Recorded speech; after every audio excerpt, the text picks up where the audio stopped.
غریب نواز کے یہاں جانا پڑے گا۔ اکبر نے کہا جاؤں گا، اگر بیٹا ملتا ہے تو جاؤں، کہیں بھی جاؤں گا۔ اب محل کے اندر جو چمچے تھے ان پر تو کیا ہوگا، پیدل بادشاہ جائے گا آگرہ سے اجمیر شریف، کیا ہوگا کیا ہوگا۔ بہرحال بادشاہ نے کہا ہم تو جائیں گے۔ اور بادشاہ گیا، مگر عقیدت اس کی تھی، ننگے پیر گیا۔ خواجہ ہند وہ دربار اعلیٰ تیرا، کبھی محروم نہیں مانگنے والا تیرا۔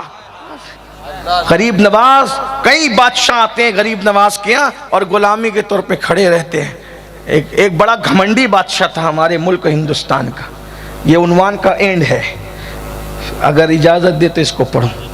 اجازت اس لیے لے رہا ہوں کہ کل گھر جا کر کے یہ نہ کہنا کہ اتنا سردی میں بٹھایا سید نے کہ ہمیں زکام ہو گیا۔ ہاں، بڑا گھمنڈی بادشاہ تھا ایک، سن لیجئے۔ اور گھمنڈ والوں کی ناک خدا رگڑتا ہے، اس کی اوقات خدا یاد دلاتا ہے۔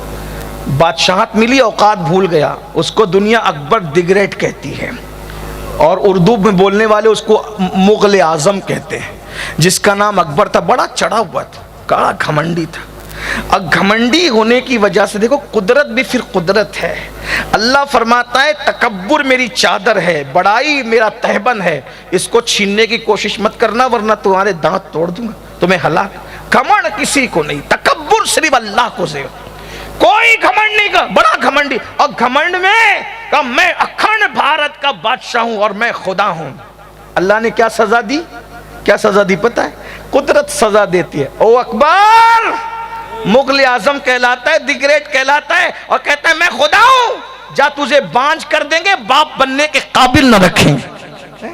گھمنڈیوں کو باپ بننے کے قابل بھی نہیں رکھا جاتا، تاکہ بستر میں منہ چھپا چھپا کے روتے رہو کہ تمہاری اوقات کیا ہے۔ ارے وہ کیسا خدا جو خود باپ نہ بن سکے؟ میرا خدا تو وہ ہے جس کی شان ہے لم یلد ولم یولد، مگر وہ دوسروں کو عطا کرتا ہے، اور عطا کرنے پر آتا ہے تو بن باپ کے کنواری مریم کو دم جبریل سے بھی عطا کرتا ہے۔ جب کسی کو پیدا کرنے پر آتا ہے تو بن ماں باپ کے حضرت آدم کو مٹی سے پیدا کرتا ہے۔ ارے اونٹنیوں کو اگر نکالنا چاہے تو پہاڑ سے نکالتا ہے، اور وہ بھی 10 مہینے کی گابن نکالتا ہے، ادھر پہاڑ سے نکلی اور ادھر بچے کو جنم دیتی ہے۔ یہ میرے اللہ کی قدرت ہے، دیکھو یہ اللہ ہے۔ اللہ قرآن کہتا ہے انہو اللہ، اللہ ہے، وہ ہے، اس پر یقین تو کر کے دیکھو۔ وہ بڑا گھمنڈی تھا اکبر، اکبر کی بات کر رہا ہوں۔ اکبر کا دور کتنے سالوں، 400 سال تقریباً ہو گئے اس کو گزرے ہوئے، مرے ہوئے۔ گھمنڈی تھا، روتا تھا۔ قدرت گھمنڈیوں کو وہ دکھ دیتی ہے کہ وہ چپ کے روتے ہیں، آنسو بھی شیئر نہیں کر سکتے۔ بہت روتا تھا، کیوں؟ بیٹا نہیں ہے، ادھر سے بیوی کی، ادھر سے کی، ادھر سے کی، سب کو تاریخ معلوم ہے، میں کیا عرض کروں۔ ہمارے ملک کے حالات بہت اچھے، بہت خوبصورت حالات ہیں، میں کوئی بات نہیں کرنا چاہتا اس خوبصورت حالات کے اندر، لیکن اتنا ضرور کہوں گا چپ کے روتا تھا۔ کیوں؟ بیٹا نہیں ہے، بیٹا نہیں ہے، بیٹا نہیں ہے۔ تو کیوں نہیں ہے؟ تو کہا کہ یہ مغل سلطنت کس کے حوالے کریں گے؟ ٹھیک ہے بھائی، سب نے کہا یہ کرو وہ کیا۔ جب آدمی مجبور ہوتا ہے تو سب کرتا ہے۔ قدرت نے جو ناک رگڑی ہے، پھر ایک بہت ہلکا سا سپاہی تھا، بڑا معمولی سپاہی، اور وہ بابا فرید کی اولاد میں شیخ سلیم چشتی کا مرید تھا، اور بڑا پکا تھا عقیدت میں۔ دیکھو جس کو یقین ملے نا عقیدت، تو پھر عقیدت ہوتی ہے ولی کی۔ یہاں تو لوگوں کا یقین بھی ڈھلمل ہے، کسی نے کہہ دیا ولی نہیں دیتا تو بولے نہیں دیتا، کہا دیتا ہے تو دیتا ہے، کل کسی کے ساتھ آج کسی کے ساتھ، ایسا نہیں۔ یقین رکھو، کتنا بھی بڑا بولے نہ آ کر ولی کے خلاف نہ مانو، کہا تو جھوٹا ہے ولی سچا ہے، نبی کے خلاف بولے تو جھوٹا ہے نبی سچے ہیں۔ یقین پیدا کرو، ایک مقام پر استقامت کے ساتھ ڈٹنا سیکھو، دنیا کدھر جائے ثم استقاموا، دین پہ ڈٹو۔ غریب تھا، اکبر کا سپاہی تھا، معمولی سپاہی تھا، لیکن اکبر اس کو مانتا تھا، اس کے تقوی کی پرہیزگاری کی بنیاد۔ اس نے اکبر کو روتے دیکھا، دیکھ لی، آنا جانا تھا، دیکھ لے، کہا مہاراج کیوں رو رہے؟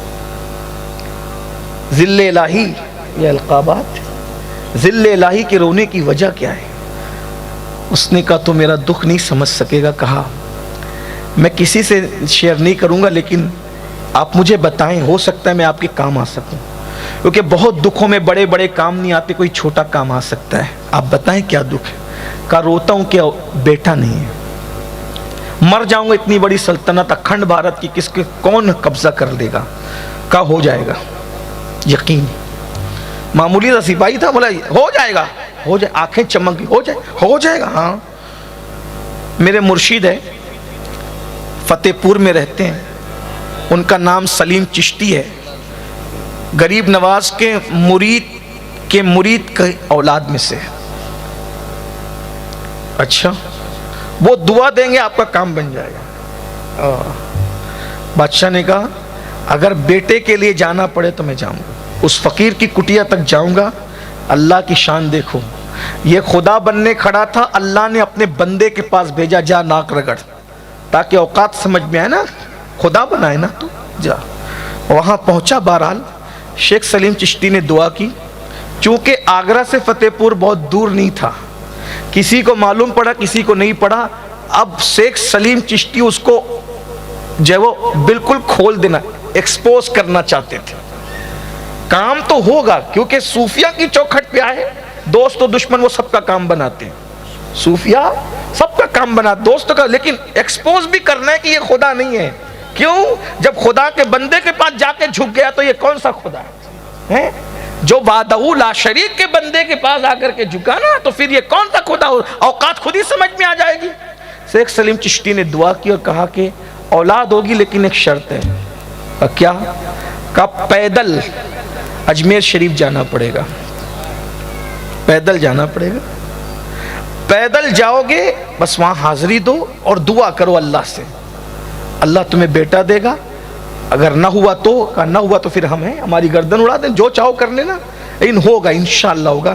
ولی کے آستانے پہ کی جانے والی دعا رد نہیں. ان رحمت اللہ قریب من المحسنین, اللہ کی رحمت محسنوں کے قریب ہے.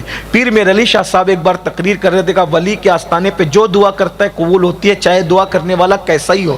تو ایک جوان کھڑا ہوا, کہا یہ بات سمجھ میں نہیں آتی, کیسا ہی ہو کیسے قبول ہو سکتی ہے؟ کہا بیٹا ادھر آ. وہ دھوپ میں کھڑا تھا, اس کو ادھر آیا. پنکھا چل رہا تھا اسٹیج پہ, پسینے پسینے تک قریب کھڑا, یہ تقریر جاری ہے پیر میر علی شاہ صاحب کی. اس نے کہا حضرت میرا جواب تو دو. کہا بیٹا جواب تو دے دیا. کہا کیا؟ کہا کہ تو دھوپ میں کھڑا تھا, پسینے ہو رہے تھے. کہا ہاں. میرے پاس آیا, پسینے ہو رہے. کہا نہیں. کہا کیوں؟ کہا پنکھا چل رہا ہے. پنکھا تیرے لیے لگا کہ میرے لیے؟ کہا آپ کے لیے. تیرے آنے سے پنکھا بند ہوا؟ نہیں. میرے لیے لگا, لیکن فائدہ تجھے ملا کہ نہیں ملا؟ کہا بالکل ملا. کہا نادان, جب میرے قریب آیا تو میرے لیے جو پنکھا لگا اس کی برکت تجھے ملی نا. تو ولی پر ہر وقت رحمتوں کا نزول ہوتا ہے. جو جاتا ہے اللہ رحمتوں کا نچھاور بند نہیں کرتا, جو جاتا ہے وہ بھی رحمت کا مستحق ہو جاتا ہے. دعا تو ہر جگہ سے اللہ سنتا ہے, لیکن قرآن دیکھیں اٹھا کر کے اللہ کیا فرما رہا ہے؟ زکریا نے محراب مریم سے اللہ کو پکارا. حضرت زکریا نے کتنی دعائیں کی, جواب آیا. نبی کی شان ولی سے بہت بڑی ہے, لیکن نبی کے ذریعے سے ولی کی شان بتائی جا رہی ہے. لیکن جب محراب مریم سے اللہ نے زکریا علیہ السلام نے اللہ کو پکارا, تو اللہ نے اسی وقت بیٹے کی بشارت عطا فرما دی. دیکھا مریم کون تھی؟ ولیہ تھی. ولیہ تھی کہ نہیں تھی؟ یہ ہے. لوگ کہتے کیا ملتا ہے وہاں جا کے؟ میں نے کہا جا کے تو دیکھ, پھر پتہ چلے گا کیا ملتا. غریب نواز کے یہاں جانا پڑے گا. اکبر نے کہا جاؤں گا, اگر بیٹا ملتا ہے تو جاؤں, کہیں بھی جاؤں گا. اب محل کے اندر جو چمچے تھے ان پر تو کیا ہوگا, پیدل بادشاہ جائے گا آگرہ سے اجمیر شریف, کیا ہوگا کیا ہوگا. بہرحال بادشاہ نے کہا ہم تو جائیں گے. اور بادشاہ گیا, مگر عقیدت اس کی تھی ننگے پیر گیا. اکبر ننگے پیر گیا, پیروں میں چھالے آتے تھے لیکن ننگے پیر. بیٹے کی حسرت اس کو لے گئی. لوگ رستے میں کہتے بھی تھے, جو چمچے تھے, چائے سے زیادہ کیتلیاں گرم ہوتی ہیں, کہتے تھے ارے کیا وہ فقیر کی بات کو تم نے مان لیا, اور کیا وہ معمولی سپاہی وہاں چلا گیا اور وہاں سے ادھر چلے گئے, یہ سب کیا ہو رہا ہے. بادشاہ نے کہا رہنے دو, بس میرا دل کہتا ہے میں جس کی کٹیا میں گیا تھا وہ جھوٹا نہیں ہے, وہ جھوٹا نہیں ہے, اس نے مجھے سچی بات کہی ہے, مجھے جانے دو. اور جب اجمیر معلیٰ پہنچا ہے, پہنچنے کے بعد غریب نواز کے آستانے پہ حاضری دی. پہلی مرتبہ اکبر دعا میں رویا ہے. تنہائیوں میں تو خوب رویا، بیٹا نہیں ہے اس شکایت پر، لیکن آستانے پر دعا میں رویا، اور اتنا ہمک ہمک۔ یہ غریب نواز کے آستانے کی کرامت ہے، آج بھی زندہ کرامت ہے، میں نے سخت سے سخت دل انسان کو آستانے خواجہ پہ روتے دیکھا ہے۔ اور ہاں یہ بھی بات ہے، جو وہاں جا کر رو لیا پھر اس کو کبھی رونا نہیں آتا، اللہ اسے رونے سے بچا لیتا ہے۔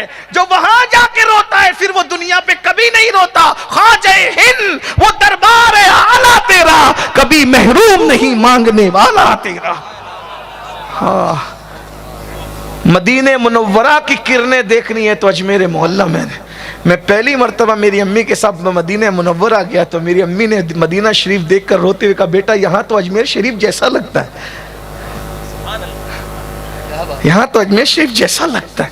میں نے کہا ماں یہاں پورا سورج موجود ہے، وہاں کرنیں، آفتاب رسالت مدینے میں ہے اور کرن جگمگاتی ہے اجمیر میں۔ غریب نواز کی چوکھٹ مدینہ منورہ کا لطف لینا ہے، لذت لینا ہے۔ جا کر آستانے غریب نواز پہ کھڑے ہو کے دیکھ لو، تیرے پائے کا کوئی ہم نے نہ پایا خواجہ، ہم زمین والوں پہ اللہ کا سایہ خواجہ، مکر شیطان سے مریدوں کو بچا لیتے ہو، اس لیے پیر تمہیں اپنا بنایا خواجہ، اور سید خستہ کو امید حضوری کب تھی، صدقے جاؤں تیرے کیا خوب بلایا خواجہ۔ گیا، رویا، بہت رویا، اور اللہ سے گڑ گڑا کے مانگا غریب نواز کے وسیلے سے، اور جب آنسو پوچھ کر کے آستانے کے باہر نکلا تو جو کیتلیاں تھی چمچے، ہو گئی حسرت پوری۔ کہا آج دل کا بوجھ ہلکا ہو گیا، دل کہتا ہے کہ ہو گئی حسرت پوری۔ اور اس کے بعد جب بادشاہ آگرہ پہنچا، چند دنوں کے بعد ہی محل میں شہنائیاں بج رہی تھی۔ کہا کائے کی شہنائی ہے؟